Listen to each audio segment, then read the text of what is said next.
வணக்கம் மாணவ செல்வங்களே, அனைவரும் நலமா? 5 பகுதிகளிலும் உணவு வளங்களை மேம்படுத்துதல் என்ற அத்தியாயத்தை நீங்கள் அனைவரும் நன்கு கற்றுக்கொண்டீர்கள் என்பதில் சந்தேகமில்லை. மேலும் கால்நடை வளர்ப்பு, கோழி வளர்ப்பு, தேனீ வளர்ப்பு அல்லது மீன் வளர்ப்பு போன்ற புதிய தொழிலை தொடங்குவதற்கான உங்கள் திட்டத்தை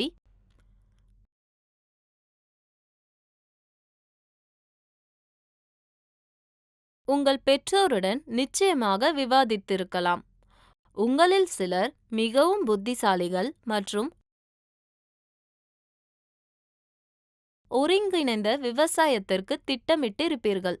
உயிரினங்களில் பன்முகத்தன்மை என்ற சுவாரஸ்யமான தலைப்புடன் நான் உங்களின் மீண்டும் வந்துள்ளேன்.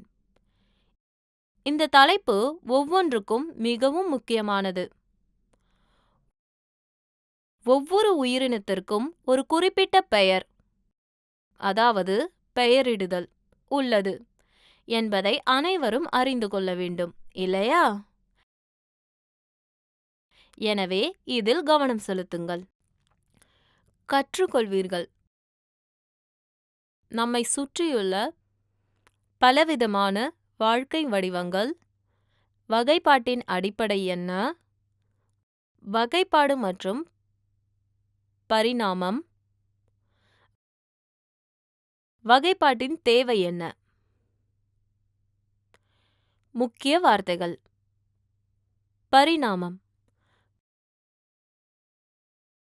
பூமியின் வரலாற்றின் போது மாற்றத்தை பெறுவதற்கான செயல்முறை. வகைப்பாடு நிறுவப்பட்ட அளவுகோலின்படி குழுக்கள் அல்லது வகைகளில் ஒரு முறையான ஏற்பாடு. பண்பு இது ஒரு குறிப்பிட்ட அம்சம் அல்லது ஒரு குறிப்பிட்ட செயல்பாடு. கருத்து வரைபடம்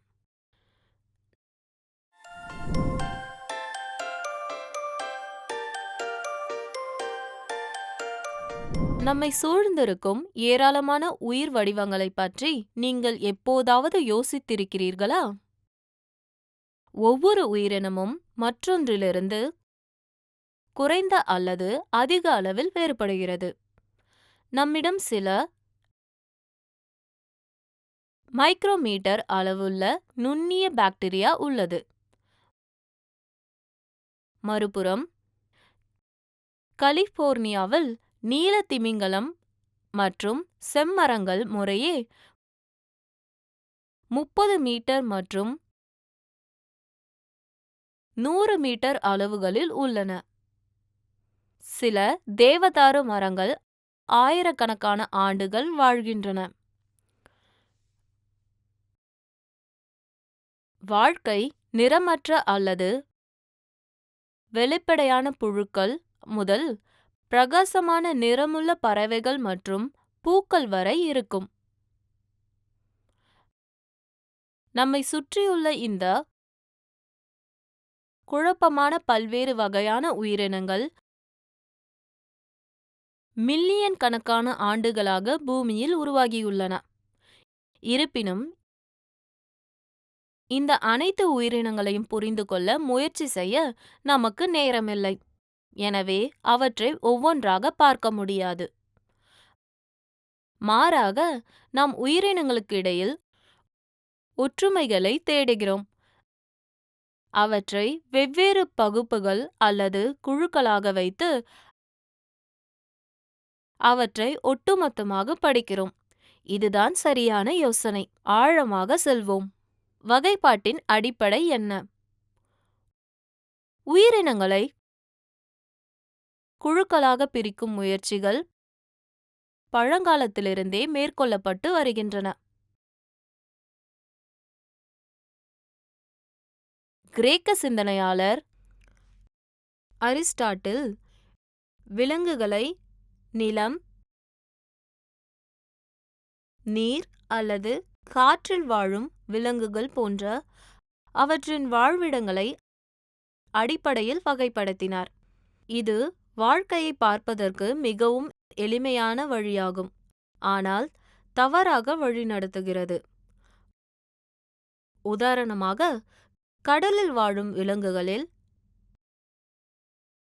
பவளப்பாறைகள், திமிங்கலங்கள்,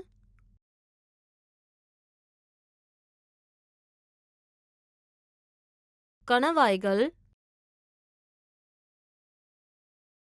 நட்சத்திர மீன்கள் மற்றும் சுறாக்கள் ஆகியவை அடங்கும். இவை பல வழிகளில் ஒன்றுக்கொன்று மிகவும் வித்தியாசமாக இருப்பதை நாம் உடனடியாக காணலாம். அவை வாழ்விடத்தில் மட்டுமே பொருந்துகின்றன. அவற்றை வகைப்படுத்த எந்த அடிப்படையும் இல்லாததால் இது உயிரினங்களின் குழுக்களை உருவாக்குவதற்கும் ஆய்வு செய்வதற்கும் சிந்திக்கவும் பொருத்தமான வழி அல்ல. பிறகு எப்படி வகைப்படுத்துவது? எந்தெந்த குணாதிசயங்களை பரந்த பிரிவுகளை உருவாக்குவதற்கு அடிப்படையாக பயன்படுத்த வேண்டும் என்பதை நாம் தீர்மானிக்க வேண்டும். பண்புகள் என்ன? பண்பு என்பது ஒரு குறிப்பிட்ட அம்சம் அல்லது ஒரு குறிப்பிட்ட செயல்பாடு பயன்படுத்தப்பட வேண்டிய பரஸ்பரம் தொடர்புடைய குணாதிசயங்களின் முழு படிநிலையை நாம் உருவாக்க முடியும். உதாரணமாக, எங்களிடம் வெவ்வேறு வடிவங்கள் மற்றும் அளவுகளில் கற்கள் உள்ளன. சுவற்றின் மேற்பகுதியில் உள்ள கற்கள் கீழே வரும் கற்களின் தேர்வை பாதிக்காது. மறுபுறம், கீழ் அடுக்கில் உள்ள கற்களின் வடிவங்கள் மற்றும் அளவுகள் அடுத்த அடுக்கின் வடிவம் மற்றும் அளவை தீர்மானிக்கும். மற்றும் பல. மிக கீழ் அடுக்கில் உள்ள கற்கள் உயிரினங்களுக்கு இடையில் பரந்த பிரிவை தீர்மானிக்கும் பண்புகளை போன்றது. அதாவது, முதல் பிறந்த உயிரினங்கள் சமீபத்தியவற்றின் சிறப்பியல்பு அம்சங்களை தீர்மானிக்கின்றன. ஒரு படிநிலை வகைப்பாட்டிற்கு பயன்படுத்தப்படும் பண்புகள். மெய்க்கருவுயிரி உயிரணு ஒரு கருவு உட்பட ஜவ்வு பிணைப்பு உறுப்புகளை கொண்டுள்ளது. இது உயிர்மங்களால் ஆன செயல்முறைகளை திறம்பட செயல்படுத்த அனுமதிக்கிறது. எனவே, வரையறுக்கப்பட்ட கரு மற்றும் பிற உறுப்புகள் இல்லாத உயிரினங்கள் அவற்றின் உயிர்வேதியியல் பாதைகளை மிகவும் வேறுபட்ட வழிகளில் ஒழுங்கமைக்க வேண்டும்.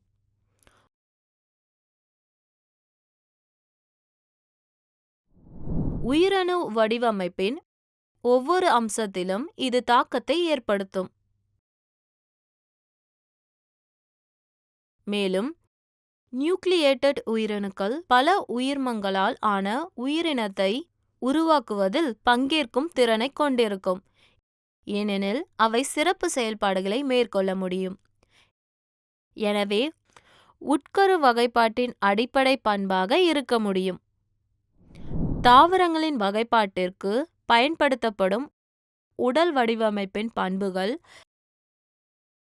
விலங்குகளை வகைப்படுத்துவதில் இருந்து வேறுபட்டதாக இருக்கும். ஏனென்றால் அவற்றின் சொந்த உணவை, அதாவது தாவரங்கள், அல்லது அதாவது விலங்குகள் பெற வேண்டியதின் அடிப்படையில் அடிப்படை வடிவமைப்புகள் வேறுபட்டவை.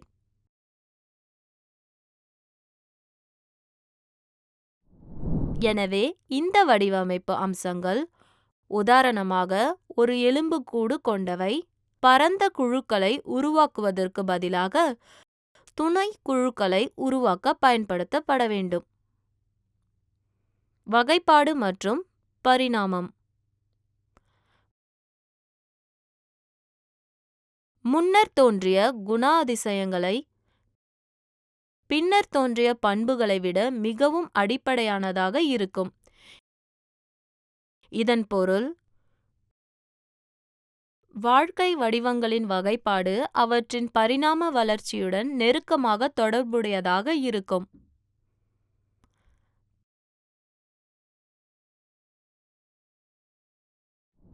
பரிணாமம் என்றால் என்ன? பரிணாமம் என்பது மாற்றத்தை பெறுவதற்கான செயல்முறையாகும்.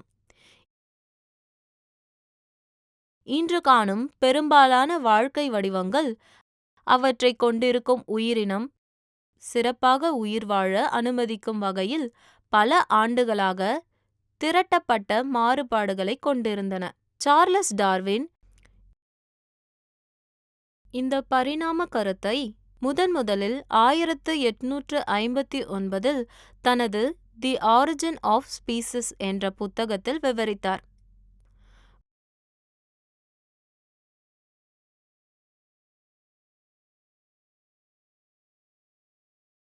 முதல் குழுவில் உள்ள உயிரினங்கள் பழமையான அல்லது கீழ் உயிரினங்கள் என்று அடிக்கடி குறிப்பிடப்படுகின்றன. இரண்டாவது குழுவில் உள்ளவை மேம்பட்ட அல்லது உயர் உயிரினங்கள் என்று அழைக்கப்படுகின்றன. இந்த பரிணாம கருத்தை நாம் இணைக்கும்போது வகைப்பாடு இளைய உயிரினங்களுடன் ஒப்பிடும்போது வயதான உயிரினங்கள் எளிமையானவை என்று நாம் கூறலாம். இது மீண்டும் சில பொருத்தமற்ற தன்மையை காட்டுகிறது, எனவே சரியாக இருக்காது.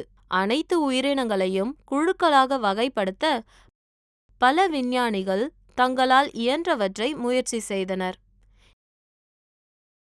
இந்த அட்டவணையை பாருங்கள். வகைப்பாட்டின் வரலாறு. இவை அனைத்திலும் இறுதியாக விட்டேக்கர் உயிரினங்களை வகைப்படுத்துவதில் வெற்றி பெற்றார். இது அங்கீகரிக்கப்பட்டது. அதற்கு முன் அனைத்து உயிரினங்களையும் எப்படி வகைப்படுத்தியுள்ளார் என்பதை அடுத்த காணொளியில் பார்ப்போம். வகைப்பாட்டின் அவசியம் என்ன? இது உயிரினங்களை பற்றிய சிறந்த அறிவையும் புரிதலையும் தருகிறது. இது உயிரினங்களை முறையான முறையில் ஆய்வு செய்ய உதவுகிறது.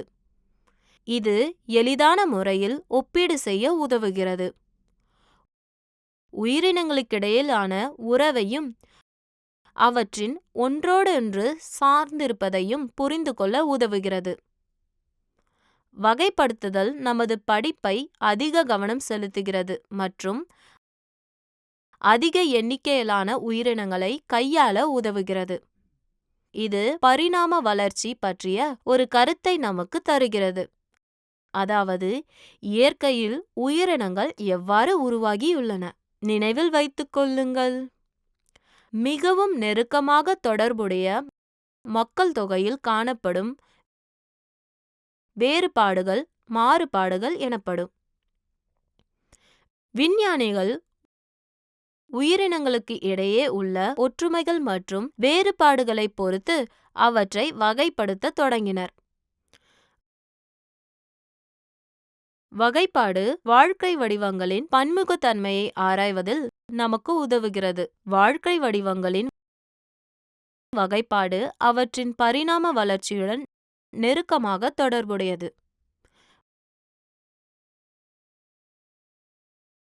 பூமியின் வெப்பமான மற்றும் ஈரப்பதமான வெப்பமண்டல பகுதிகள் கடக ரேகைக்கும்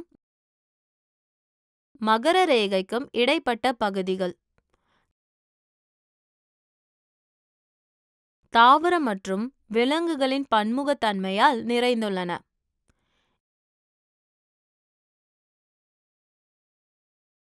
இது மெகா டைவர்சிட்டி மண்டலம் என்று அழைக்கப்படுகிறது.